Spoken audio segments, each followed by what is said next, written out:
you. Representative Becerra is recognized for 5 minutes.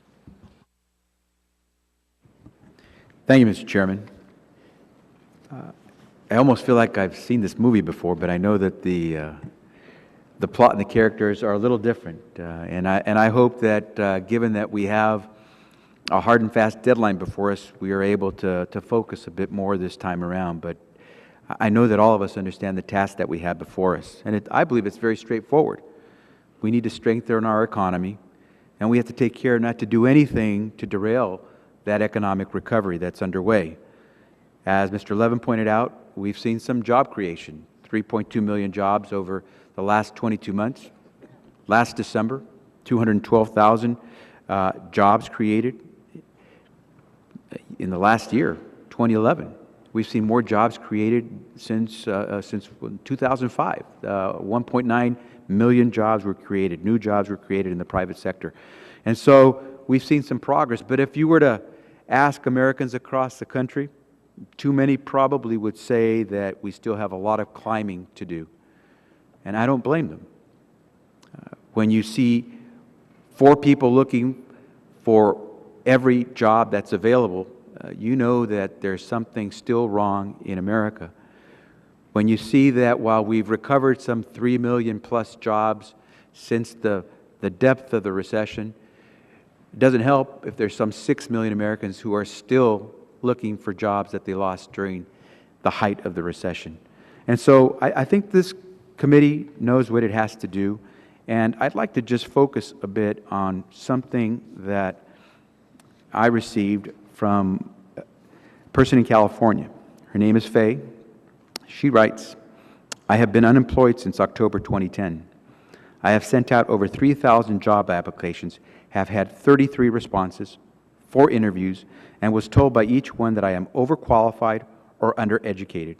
I am a bookkeeper, and I have an AA in mathematics and bookkeeping certification.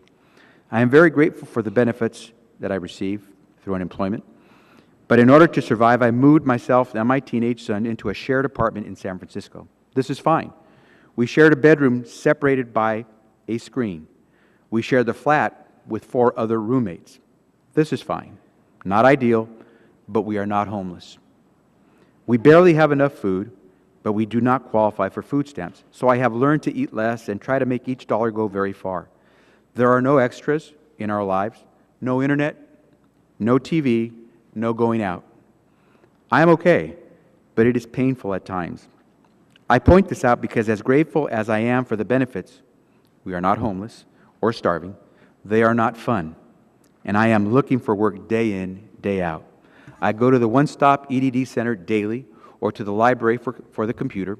I go to job seeker workshops weekly that are sponsored by local charities and churches. I apply at restaurants, grocery stores, childcare, and I am told that since I have no experience, that I am not qualified. I moved to San Francisco because there are more jobs here than where I was, and I needed to sell my car to get by, so I needed to be somewhere that had public transportation. I pray to God each night and each morning, but sometimes it is hard not to be scared. If I did not share my room with my son, I would cry myself to sleep. I want a job so badly. I will be destitute if benefits are not extended. My son and I will be homeless by February 1st, 2012, if these benefits are not extended. I have no one to ask for help, no family on which to rely. I am very scared right now. I will gladly accept any training or schooling requirements that come with extension.